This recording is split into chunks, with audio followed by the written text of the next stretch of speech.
chance that this will be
Good evening and welcome to this edition of INFocus on Whitewater Community Television's WCTV Channel 11. I'm Eric Marsh, Executive Director of Whitewater Community Television. Very glad that you're able to join us for this edition of INFocus, talking about a couple really of historical places. Murray Theater being one where Civic Theater is performing, and that we've got Chad Bolzer here with us who's going to talk about Civic Theater, their upcoming season, not just main stage. There's a lot more than just the main stage to Civic Theater.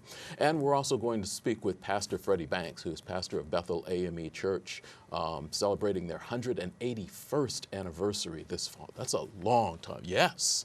I couldn't believe it either.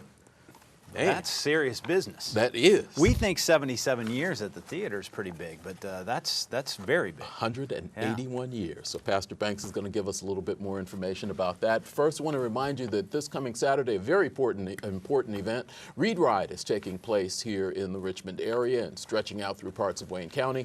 There is still time to register, readride.org. Go and check that out. They raise a lot of money to buy shoes. 2,500 pairs of shoes is what they're shooting for. And one of the reasons, if you've ridden in this before, one of the things you want to check out is the new route. You keep going, oh, same old route. No. You've seen all the construction, all the orange barrels in and around town. It's not possible to get from point A to point B the way you think you can anymore, whether you're walking, riding a bike, or in a car. So check out readride.org if you want some information on what's going on with the Read Ride route this year. Joining me is, and I haven't had a chance to congratulate you on the title since you were last here, Chad Bolzer, who is Chancellor of Ivy Tech, Richmond, Connorsville, and all greater parts. Actually, no. Parts unknown. Part of our the whole restructure and part of the new emphasis, putting the community back in community college, is to so we stop having to give a long list of cities on where we are working on. So no, the answer is Richmond and obviously Connorsville, and will still serve the same region that we've always served. Great. So you got a new title, then a ton more responsibility and less time to do the things that you enjoy. Well, I wouldn't say that. Now, that sounds like you don't enjoy the work that you do, and obviously the work that we have is really important. Yes. But as you know, part of I think the great thing about serving in a community like Richmond and serving in a place like Ivy Tech in Richmond is that a part of the expectation is that we are valuable members of the community, that we are not just hanging out here on campus and talking about the wonderful things that we do, but that we are engaged in our community. And that's, in some respects, why we're sitting here on this night talking about this particular subject, because the community that we serve is, and we want it to be a reflection of a wide variety, a very diverse population, and serving in a very diverse situation. And so the theater is a part of that makeup, and I think an important part of the makeup. I think so too. When you talk to people, and obviously you talk to a number of people here as well as in other places, are they surprised by the fact that a civic theater can get as much support as Richmond Civic Theatre does and still be operating some, what, 76th season? Or 77th season coming up, yeah. No, I don't think people are, I think people are surprised when they come to the theater and experience the shows and see the quality of product that comes out of there from an all-volunteer place. You know, we were kind of joking here about the subject matter and the fact that if we were having a workforce discussion, you would say, we could sit here and fill hours on that topic. Sure. And so then you have a situation like Richmond Civic Theatre where I serve on the board, but part of the really great experience that happens there is that you have a group of volunteers, all volunteers essentially, that are putting on these productions. And I think what's surprising to most folks is the quality of productions from a totally volunteer situation in a community theater, in a historic place, but a relatively small theater within a geographic area. Now, this community has supported the arts, and I think we know the history of that and the reason that culture exists.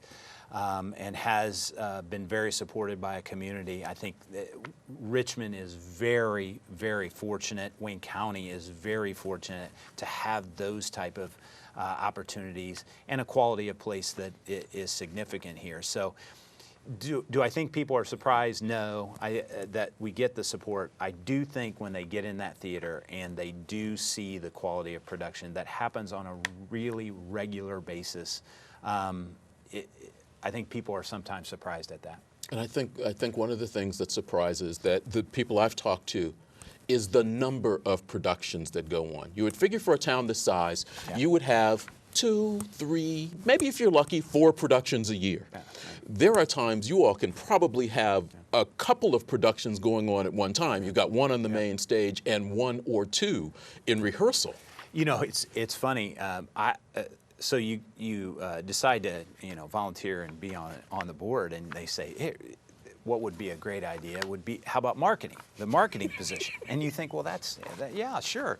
How many productions do you do? And then you realize that there are 14 plus 5 radio shows, and then you realize, oh my gosh, the reality for this is that the season really does, it takes a little bit of a month break in terms of the actual community productions, but it is a stage that is filled year round. And you're right. What you find in this is that one production goes off, they finish the production, they strike the set, and literally within hours you have the next group rolling in to use the stage. And so it is, but that's a great part of it. There's no downtime. It's always moving. There's always something to be involved in. And I think the wide variety of volunteer opportunities is great. You can serve in a capacity like I am from an administrative standpoint, thankfully, because no one wants me singing on stage. But you can also, okay, so none of those things are appropriate. But you can be involved in the sets and the lighting and costumes and ushering and all the capacities as a part of that. I think it's what makes the community part of the community theater important. Okay.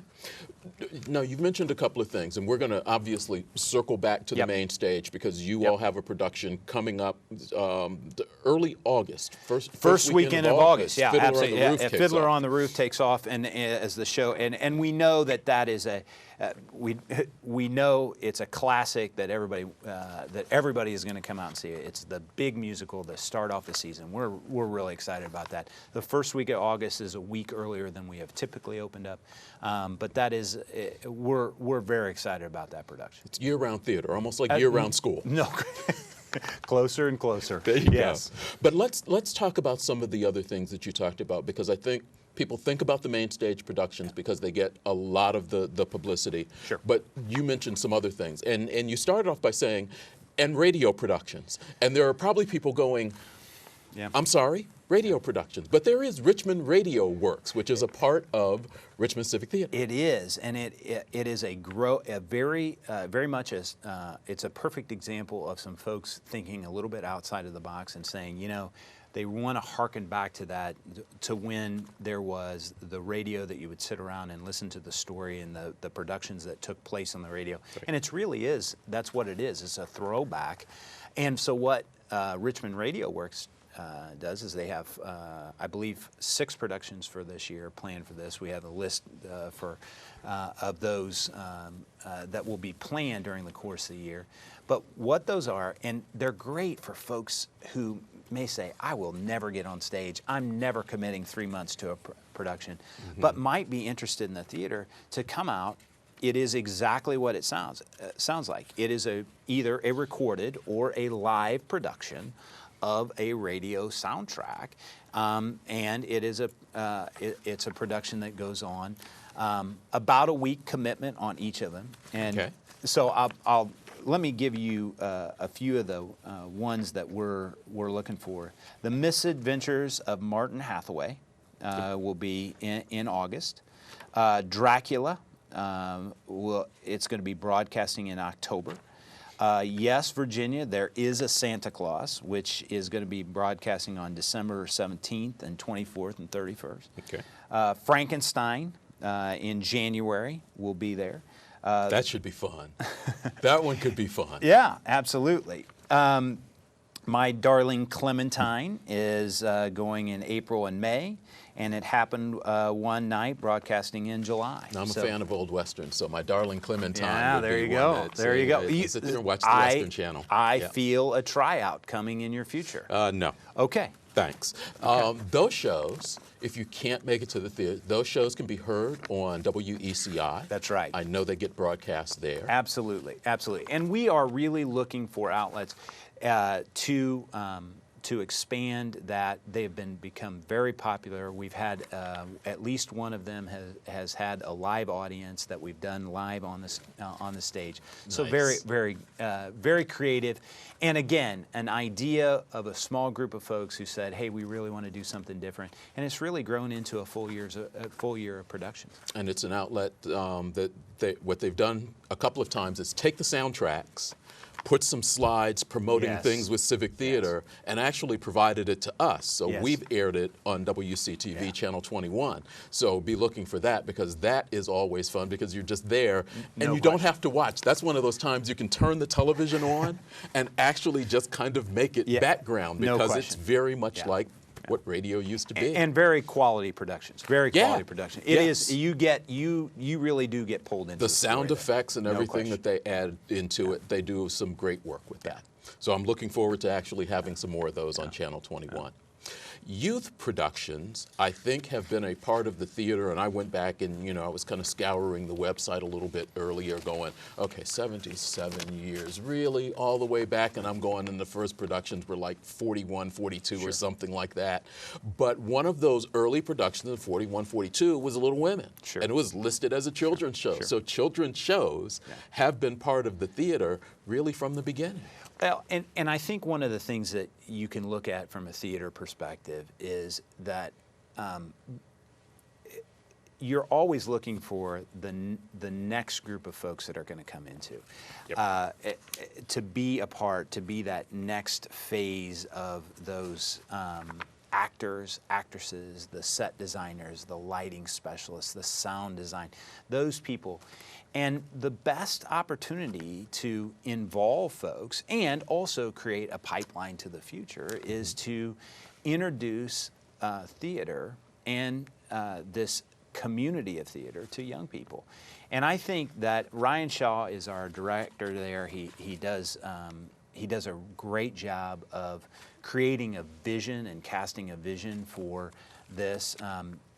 There's no doubt that program, which has been going on for several years, has really picked up steam. We've seen increased numbers and we've seen increased productions. And again, it is designed to teach and introduce folks to theater, young people to theater, and it's also, along with quality productions, the most important part of that is the educational outreach that it brings. And Ryan, if he were here, he would tell you all about the educational value and what it does for folks. And I can tell you, as a father of 2 daughters who love the theater, it's a great outlet. It's a great community for them to be a part of. They took a small group that went out to New York and experienced some Broadway, really?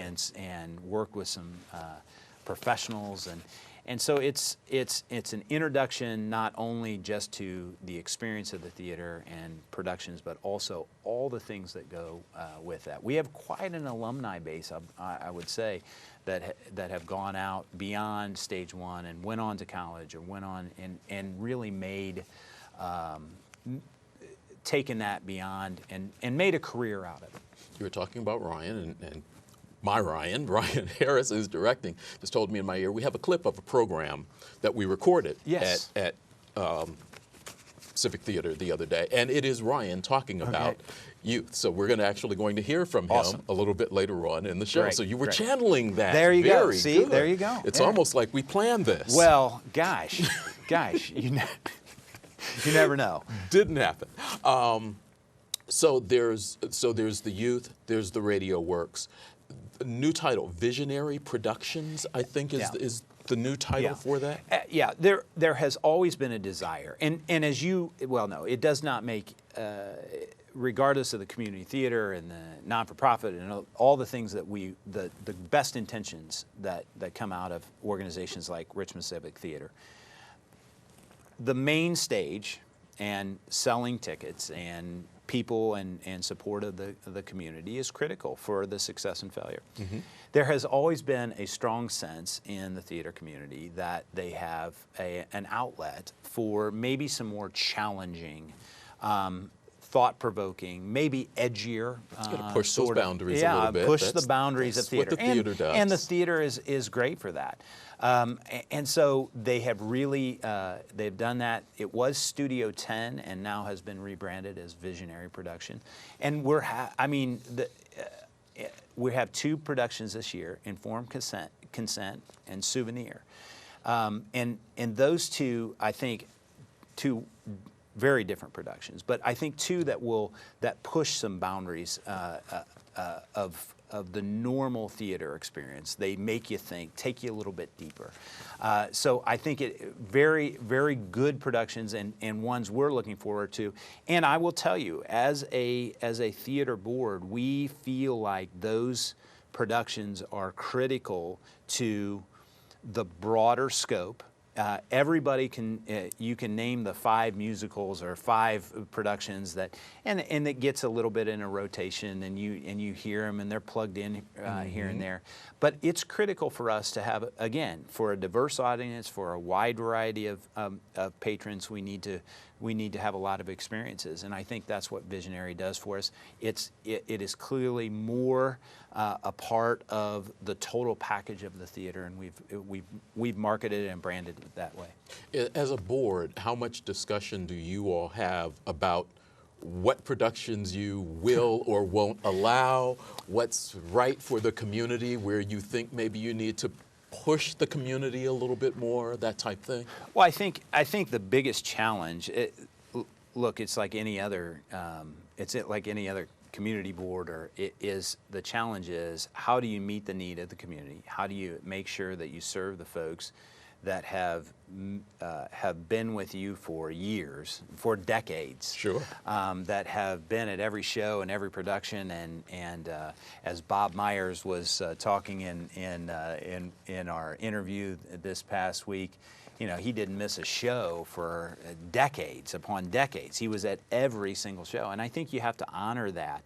But I do think you have a responsibility as an arts organization to make sure that you are looking at the community as a whole, and that's why we talk about a diverse amount of experiences, to make an audience think, to push them in a direction. In this particular day and age of the amount of, and it seems for me, and I'm new to this type of thing, and I wonder how it was 20, 25 years ago, but Broadway and that whole experience is gaining more mainstream popularity. And so what you're seeing is different shows that can be accessed in different regions and different markets. And if it's in Muncie, it can't be in Richmond, or if it's in Dayton, and how long do we have in between that? Right. And so for the folks that choose the shows, they have quite a task. The play reading committees may be the most valuable committees that we have. We'd love to say our own area is the most valuable, but those folks that get in, look at the shows, and make those choices and make the decisions for the next season. I can tell you this, we have not even started the first production this year on the main stage, but we will be moving. They're already reading scripts, they're already making decisions, because by the fall, you've got to be putting together that 18-19 season, or you'll miss out on a lot of opportunities. We're talking with Chad Bolzer, who is marketing director, marketing guru? Yeah, sure, something like whatever that. Yeah, it is, marketing with director. Richmond Civic Theatre. We're talking about some of the various shows that they've got coming up this year. We haven't hit the main stage yet. We haven't hit the Scavenger downtown event, which is an annual thing that they've been doing. But you are so intriguing. You have elicited a question from the audience. Wow. Yeah. So, how does our community theater compare to others in the area? Is theater common in other communities? Well, here's what I would say to you. And again, I'll emphasize this, because as soon as I make this answer, there'll be 20 people that will be watching this will say, that's not right, or I could have a great critique of this. I think one of the great things about our community theater is that they allow folks like me, who are not experts in theater, to come and be a part of the community. They're inviting into it, and they allow me to serve in this thing. So let's make sure that we understand that this is far from expertise talking here. But one of the great things about living in Richmond, I think we all have talked about this at one point, and most of the time it's in my other world of economic development, or manufacturing, or this and the other, which is we actually sit in a really interesting place. Is 30 minutes from Dayton, hour from Cincinnati, hour from Indy, you have Muncie, you have some metropolitan areas that are in there. And so community theater, interestingly enough, one, we have an excellent opportunity. You will see, depending on shows that we offer, you will see people from a pretty wide range, a pretty decent space, that will come in and audition to be in our productions, depending upon what the production is, the popularity of it, and all that stuff. So the other community theaters, take like a Muncie Community Theater, or some of the Connorsville's, Rushville, we see those. Nettle Creek Players is starting to come up. Correct. And that's a little bit of a different, each of those have a different set of boundaries and accessibility and all that. But I think what you will find is, in comparison to a lot of those communities, this is a really good theater. And I go back to the quality of production. The quality of production here, it is a community theater, and as someone once told me, there are always community theater moments in community theater. But I would tell you that overall, it is a fantastic community theater. And it is well run. It is very serious. It is something that people do not take. When you step in, you make a commitment, and that commitment is taken very seriously, and they want to put on great productions for the folks that every year show up. They show up in big numbers, and they buy those tickets, and it's important. I think you had a number of sellouts last year, didn't you? Well, obviously Mary Poppins was a tremendous show. The entire season last year was fantastic, and so we did have very a lot of really great season sales last year, and a lot of popular, well-known productions. A Few Good Men. Yeah, Steel Magnolias. Yeah, absolutely. Christmas Story. So you had a lot of really familiar shows, and so we had, and right as we would know in those things, familiarity certainly sold some tickets. Helps people bring people to the theater. No question. But you know, you get moments even in professional theater. Absolutely. There are professional moments that happen. No question. You sometimes just don't see them and know them. They cover well. I think it was best said. Dr. David Jetmore, who is in many productions and a fantastic actor, said it best, is if you think this is going to be perfect, it's not. And you know, that's kind of the whole thing. It is live theater, and it does come out, and there are things that go on, and sometimes the audience notices, and sometimes it doesn't. Sometimes they don't. And but again, I think it's the experience. Overall, the experience is fantastic. Cool. And we have them here also. Down to the main stage. We talked about the fact that Fiddler on the Roof is the opener this season, has been a popular show, movie for a number of years.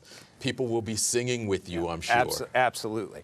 And so the first 2 weekends in August, the 4th through the 6th, and the 11th through the 13th. And I think that's impressive, actually, that these shows, for some community theater, they open up, they do 2 or 3 nights, and then they're gone. You all do 2 weekends. Yeah, and I do think that makes a difference for our audiences. I think, as you know, there are so many things that go on, and so many, you know, it doesn't take you very long on your community calendars and to realize how many things are going on during during all times of the year. Yes. But certainly as the fall ramps up and as school begins to start for most of the K-12 and the colleges and everything, there are a lot of activities. And so I think it helps a community to be able to pick and not to say, gosh, if you don't see it Friday, Saturday, or Sunday, it's done.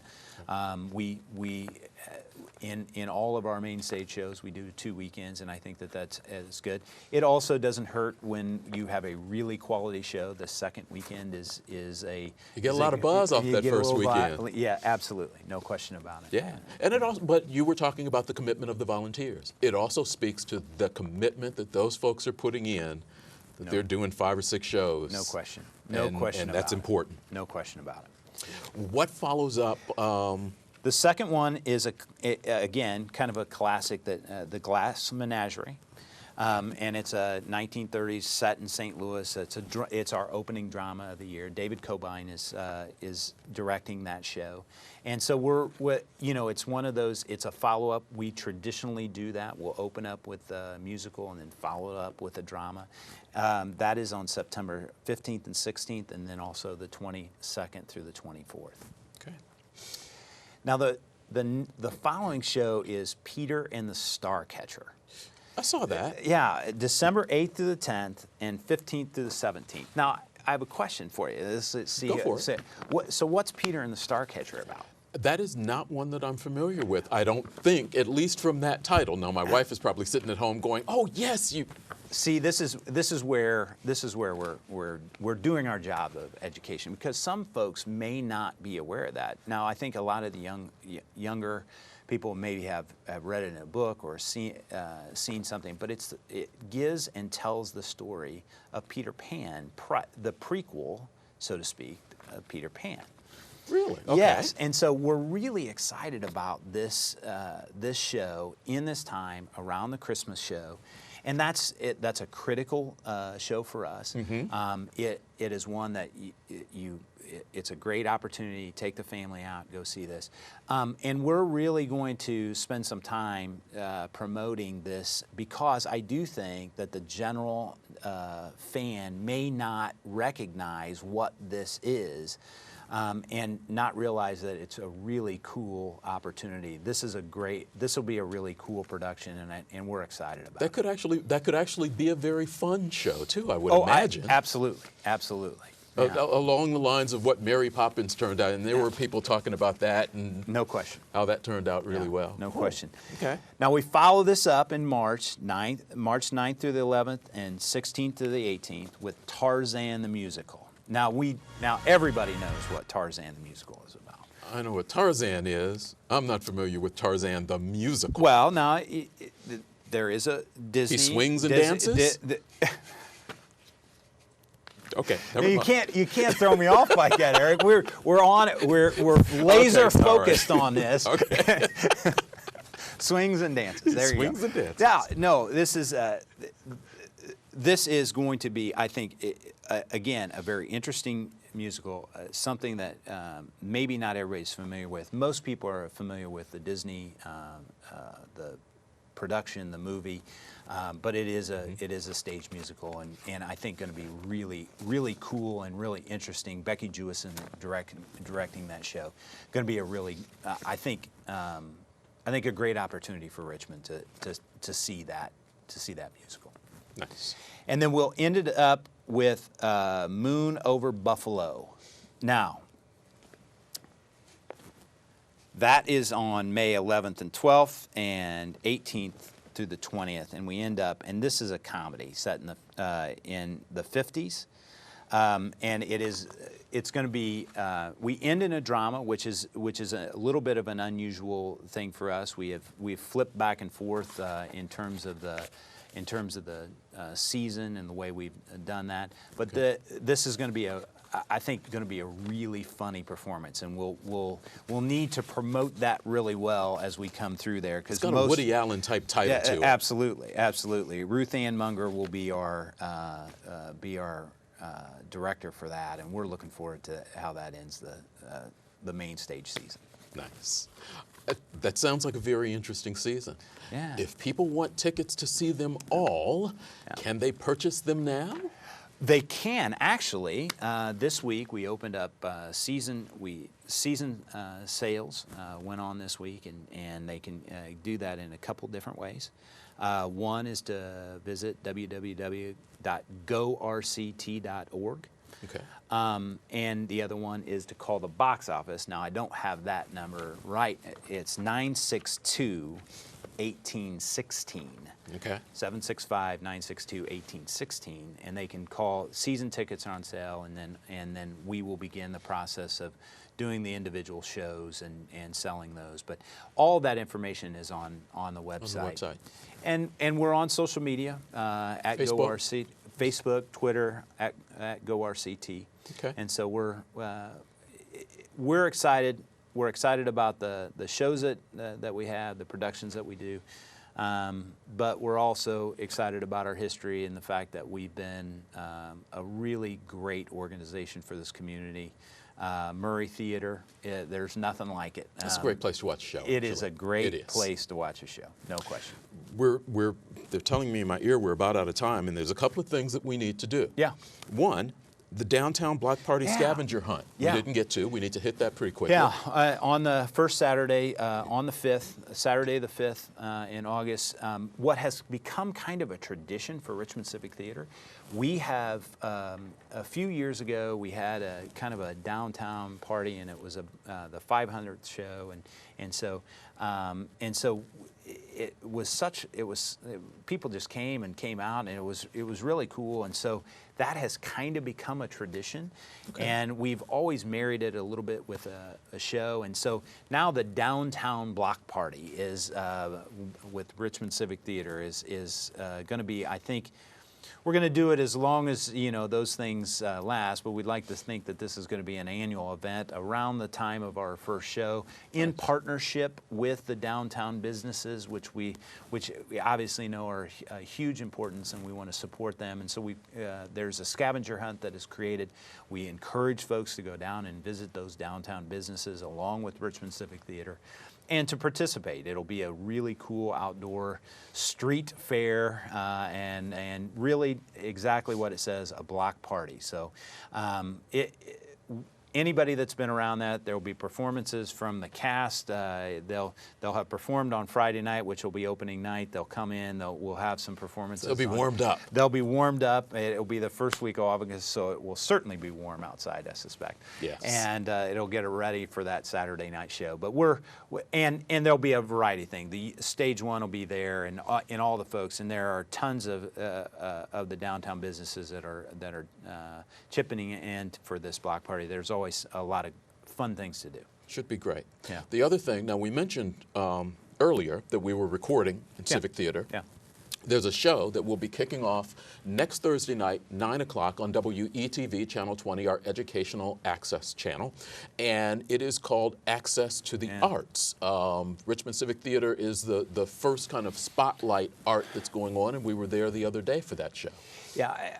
I would not be able to say what other communities are that have the opportunity to have all of the arts organizations that are here, which are a fantastic and a wide variety, to come together and say, you know, we want to promote the art, and we want to promote what's going on, and we're not trying to, you know, figure out how to compete with each other, but to join in and say, here are something, we want to make sure that we promote all of us as much as we can. And so it made a little bit of sense for us to go first, because we are the first production going forward of the whole group of 6. But we're excited about it, and I think it's going to be a neat program. I think people are going to see some things that they have not seen. They look inside the different facilities and the different arts associations that we have. But again, it's about this group coming together and really telling the story of what's going on in their organization and the arts community as a whole. We've got a short clip of that show, if we could roll that. Hi, I'm Phil Quinn. Welcome to the first episode of Access to the Arts. We're at the Richmond Civic Theatre, the historic Murray Theatre. Let's go check it out.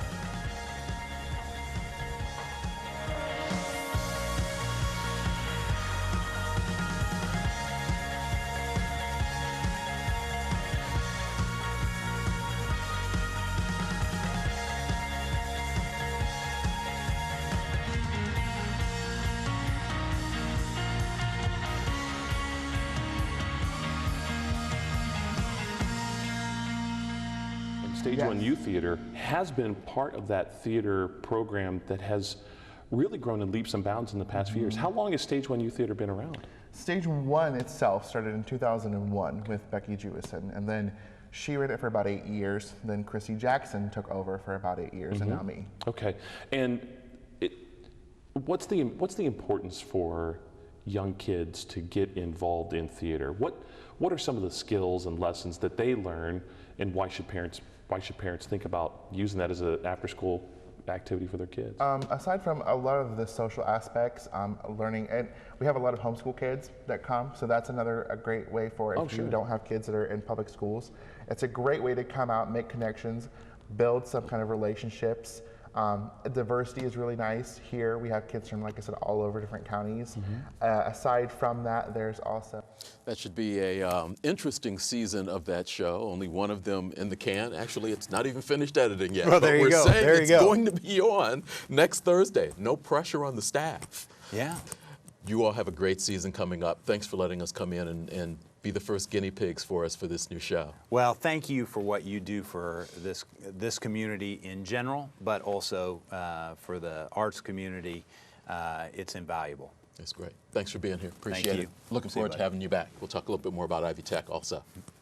Chad Bolzer, who is the marketing guru for Richmond Civic Theatre. Check out their website, gorct.org. Pastor Freddie Banks is waiting in our green room, which actually is white if you've ever been here, so I'm not sure what that's all about, but we'll figure it out. And we'll find out about Bethel A.M.E. Church celebrating a milestone this coming fall, and we'll talk to him as INFocus continues on Whitewater Community Television's WGTV, Channel 11.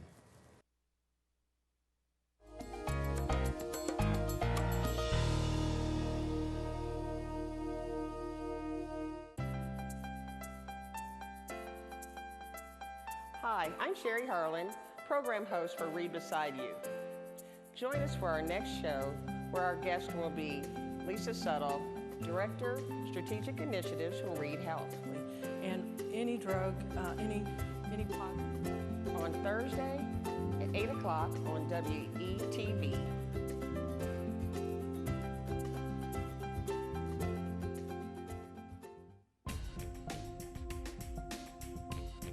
Hi, I'm Aaron Stevens, host of the Cuffs program, WGTV Channel 11. Stay tuned as Jim Harlan, Executive Director of the Wayne County Historical Museum, is our guest. Approach it one collection at a time.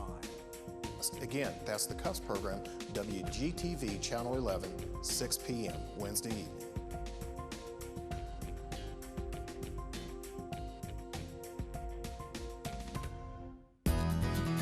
Hi, I'm Melissa Vance with the Wayne County Area Chamber of Commerce, and I'd like to invite you to join me for our next episode of Chamber Chat. We will be talking to our friends at Bell's Strawberry Farm and learning all about the farm tour, and then also heading out to Forest Park Health Campus and learning about some great things going on there.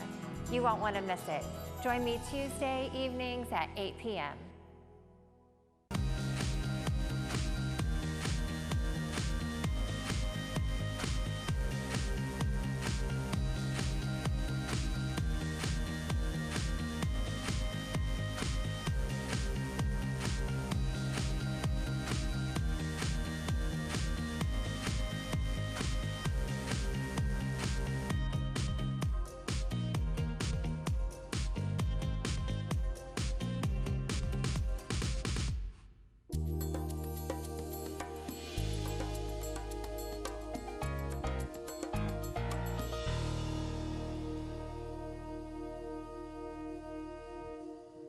And welcome back to INFocus on Whitewater Community Television's WGTV Channel 11. I'm Eric Marsh, Executive Director of WCTV. Glad you're able to join us for this edition of INFocus. And my guest right now is Pastor Freddie Banks, who is pastor of Bethel A.M.E. Church at South 6th and B Streets in Richmond, and it has been there a long time. Yes, it has. Yes, it has. Thank you very much for being here. I appreciate it. We appreciate the opportunity to be on your show. You are relatively new. Well, Bethel has been here a long time. You're relatively new to the community, 7, 8 months, something like that? Yeah, approximately 7 months.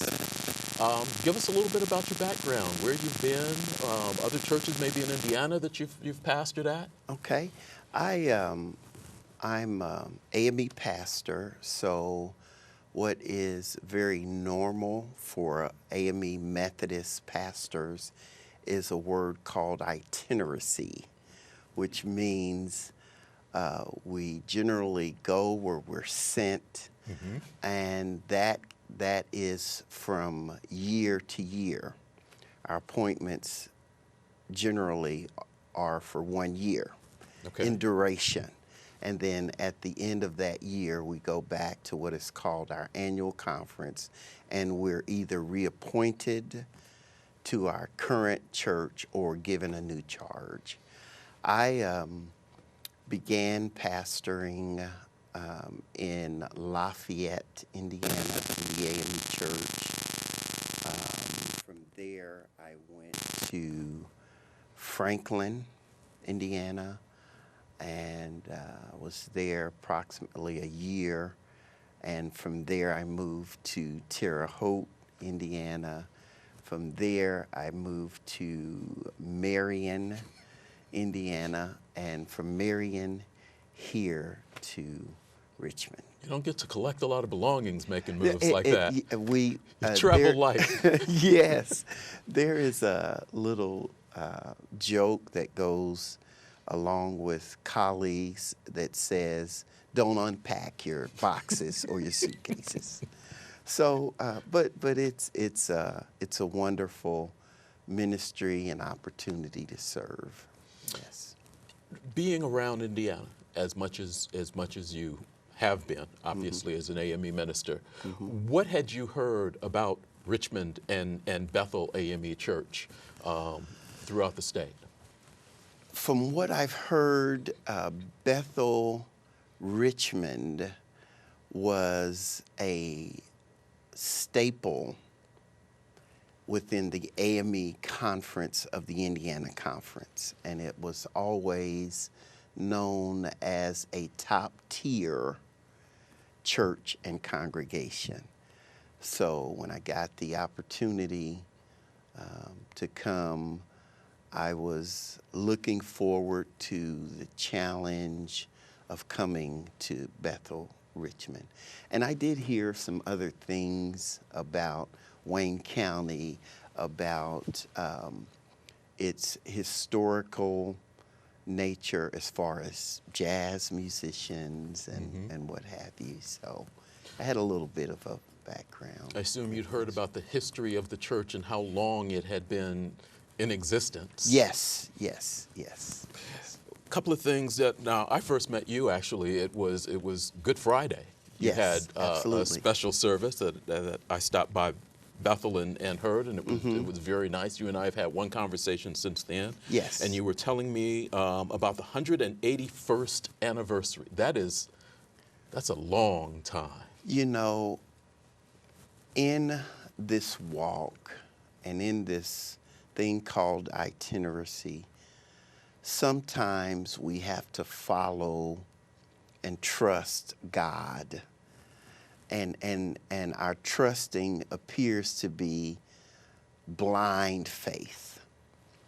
And I relate that really to Bethel, Richmond, because I understood where it was. However, you know, like anything else, with age comes a lot of deterioration, and people come and go and what have you. But nevertheless, I was really looking forward to the challenge. Now, upon arrival, I'd really heard about the age of Bethel, Richmond. And I was blown away knowing about its rich history and age. 181 years. This church is actually the oldest church in the entire state of Indiana as far as the A.M.E. denomination is concerned. And if my memory serves me correctly, the state of Indiana is merely some 20 years older in retrospect to the age of the actual A.M.E. church here in Richmond. So it's quite significant. Quite established. And you all are going to be celebrating that with an event Saturday, September 30th, a black and white tie affair at Reed House. Yes.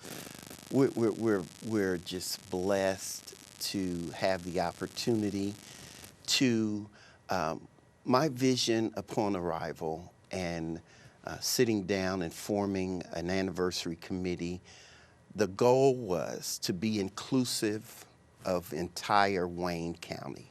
Well, that's exactly what the Black and White Tie event is set up and established to do.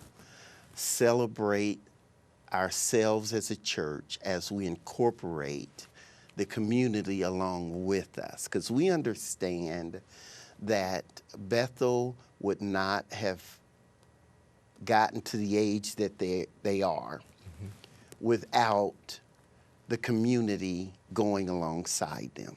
So we wanted to have a way that the community can help celebrate along with us. And that's exactly what the black and white formal attire dinner at Reed Health Services would provide. Event taking place, can't talk about pricing obviously, but if you need more information, they can reach out to the church. Yes. I assume phone number there? It's 692-7491, I do believe. I need to check And we'll that get to that, be and we'll specific. put that up also. Yes. Now, one of the things that you're doing along with the history in this event, there's a couple of scholarships that you mentioned that you're trying to get established. Absolutely, and it is in conjunction with the people that have helped make Bethel what and who it is. Bishop J.P. Henning, which is former pastor here in this area, as well as Clyde Williams, very well-known attorney here in Wayne County. We are launching 2 scholarships in their name at this particular event. Should be nice. Yes. Bethel, we've talked about its age, 181 years old, is Yes. on the National Historic Register, which a lot of people may not know. Yes. Because there's nothing there actually marking that. I Yes. think you've been working on that project since you've been in town also. Absolutely. I've hit the ground running upon arrival here. And Wayne County and the city of Richmond has been very gracious to me and the church as a ministry. And they've gone alongside us in this venture of, we're already on the National Registry of Historic Landmarks, and they've been instrumental in helping us complete our application for a historical sign or marker to go that'll be placed right outside the building.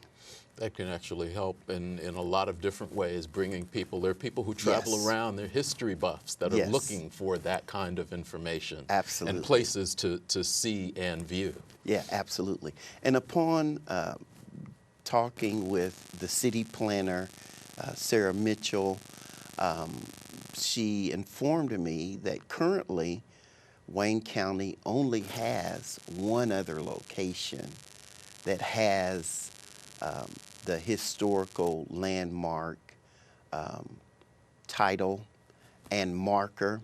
And I'm pleased to say that Bethel is well on its way to being the second here in Wayne County. That's nice. We were talking with Chad Bozer just a little while ago. He was talking about that they have an event, kind of a block party. Yes. I know that Bethel, for a number of years now, has also had an event that normally happens, I think, just before school starts. That should be coming up. Are you still doing that this year? We have not taken on that task this year, but we are looking to reconvene that right now with our anniversary being right upon us and the full activity of events. It just did not allow us to squeeze that in this calendar year. Okay.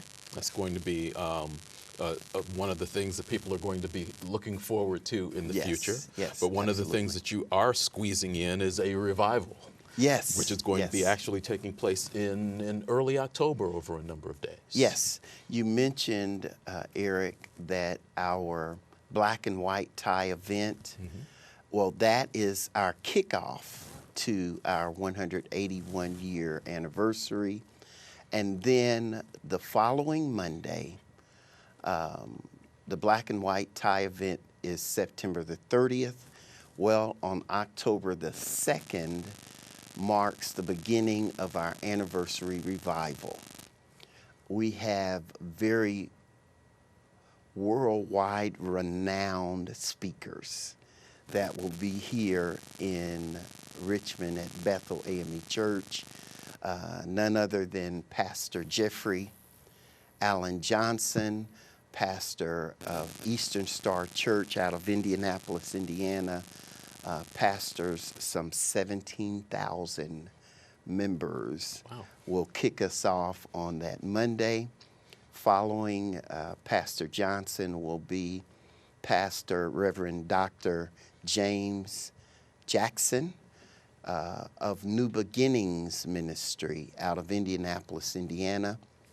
He will be our Tuesday night speaker. He pastors some 7,000 members. How do you do that? Finally, just the blessings and favor, really, nothing short of that, of God on us and this church and community as well. And then finally, we will have Pastor Jerry Davis out of Life Community A.M.E. Church, and that also is in Indianapolis, Indiana. Nice. So that's going to be almost a week-long event culminating on the 8th. Your bishop is coming to town? Yes. Actually, prior to the bishop, again, my goal was to be inclusive of everybody, community, age ranges as well. On that Friday, we have what is called WOW service. And Wow. Yes. Okay. It is youth and young adult centered. They are the participants. They are the ones that gathered all of the information. They will facilitate the entire service. And the WOW acronym stands for Worship Our Way. So that'll be on Friday.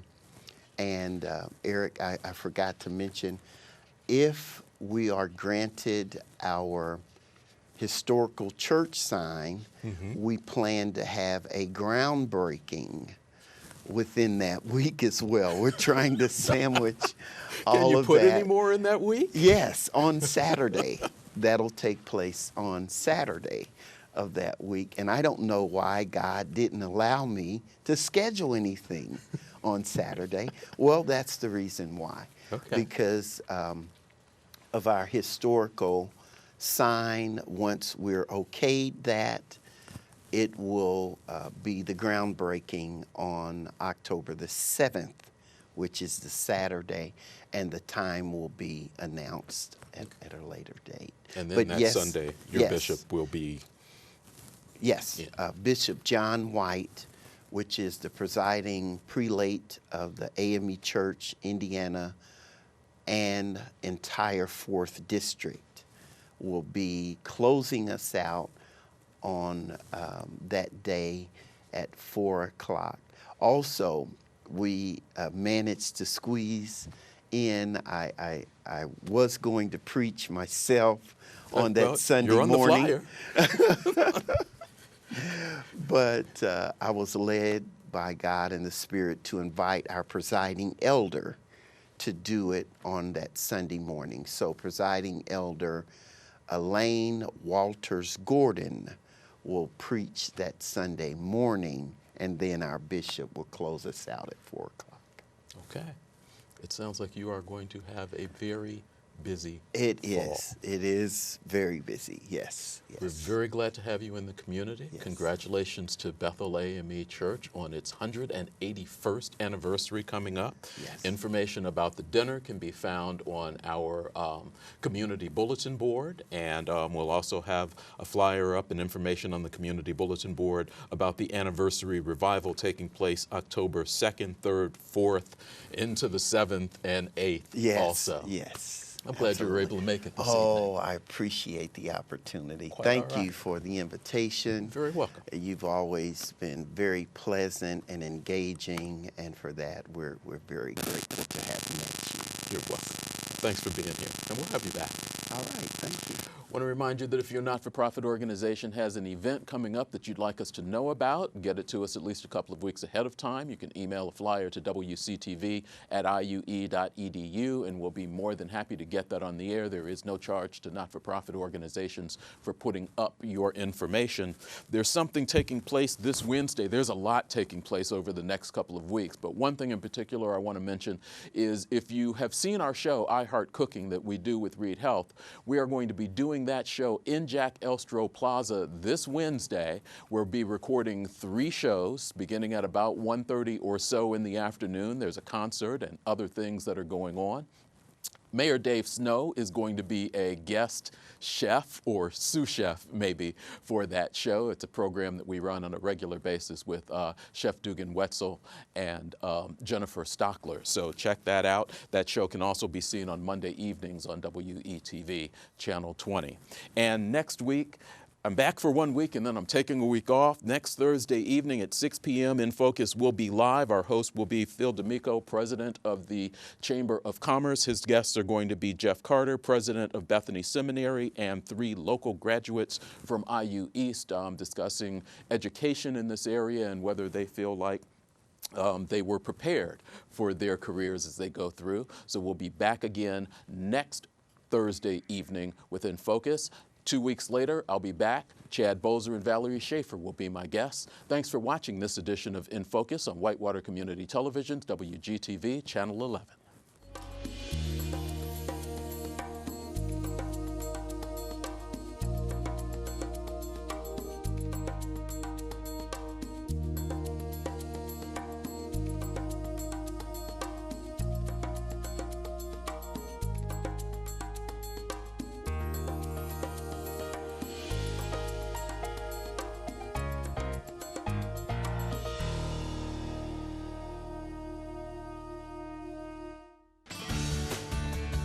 Hi, I'm your host, Allison Zeidel of Environmentally Speaking. We hope you'll join us next time as we explore Dutch Acres Farm in Williamsburg, Indiana. What is the advantage of having them then separated out into that lot? Well, the older heifers can pick on them. They can keep them from eating. Okay. 76, 77 cows, what we're milking. And before they came in here, we saw... Join us on Wednesday evenings at 6:30 p.m. on WGTV Channel 11.